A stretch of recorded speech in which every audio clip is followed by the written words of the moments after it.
اس جملے میں مسئلہ کشمیر کو نقصان پہنچانے اور مسئلہ کشمیر کے حوالے سے جو آج جہاں پہنچے ہیں اس میں یہ سب کچھ موجود ہے کہ پاکستان کی اب مسئلہ کشمیر ترجیح نہیں رہی. یہ بیرسٹر سلطان صاحب نے جملہ کہا. ہم یہ سمجھتے ہیں کہ ڈکٹیٹر پرویز مشرف نے آغاز کیا اور اس نے 4 نکاتی یا 3 نکاتی فارمولہ دیا, LOC پہ اس نے باڑ لگوائی. اور میں اس جماعت سے تعلق رکھتا ہوں. سندھ اور بلوچستان, پنجاب اور KPK سے لے کر بھمبر اور چکوٹھی تک سینکڑوں اور ہزاروں نوجوانوں نے اس آزادی کے لیے اپنا مقدس اور پاکیزہ خون دیا ہے.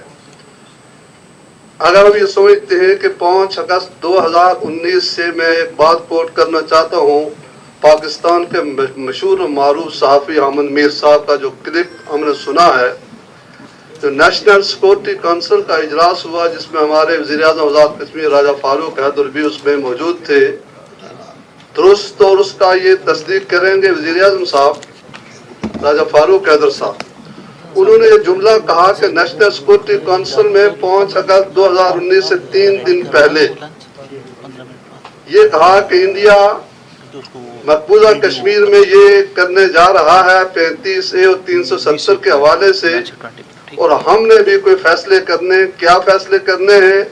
ہمارے وزیر اعظم صاحب نے آ کر یہ بہت ہی دردمندانہ انداز میں یہ جملہ کہا تھا کہ شاید میں آزاد کشمیر کا آخری وزیر اعظم ہوں. ہم یہ سمجھتے ہیں کہ اگر 5 اگست 2019 کے اقدامات کے لیے ہمارا وکیل, ہماری جو پاکستان ہے ریاست پالیسی بناتی اور مودی کے ان اقدامات کو روکنے کے لیے جس طرح بھارت نے اقدامات کیا, اگر ہم اقدامات کرتے تو آج یاسر ملک کی سزائے موت کا یہ دن ہمیں دیکھنا نہ پڑتا.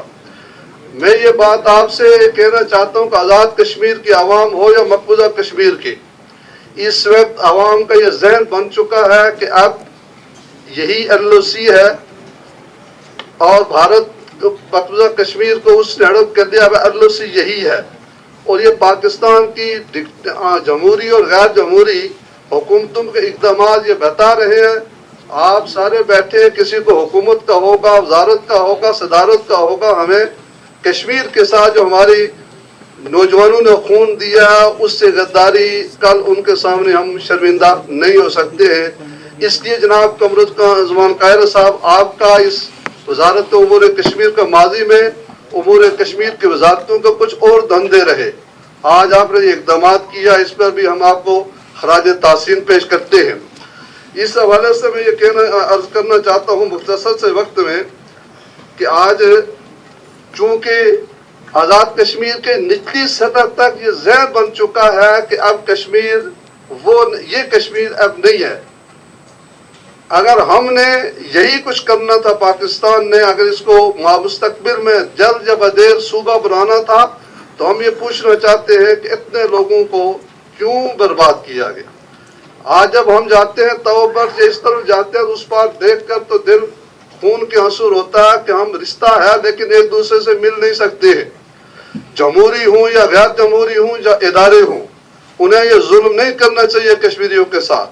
اگر کریں گے, جس طرح یہاں کا مضبوط پاکستان کشمیر کی آزادی کا ضامن ہے, میں یہ کہنا چاہتا ہوں کہ آزادی کشمیر پاکستان کی بقا کی ضامن ہے, ورنہ کل بھارت دو مور کے اس اصول پر عمل پیرا ہو کر آزاد پتن اور پہلے پر آ کر آپ سے بات کرے گا. اس لیے جناب قمرالزمان قاہرہ صاحب, آپ کے جو بھی اختیار سمجھتے ہیں کہ وزیر اعظم پاکستان کو ساری سیاسی جماعتوں کو جس دن یاسین ملک صاحب ان کو ہوئی سزا تو ان کو روڈوں پر آنا چاہیے اور دنیا بھر کے اندر پیغام دینا چاہیے تاکہ ہم کشمیریوں کے ساتھ ہیں.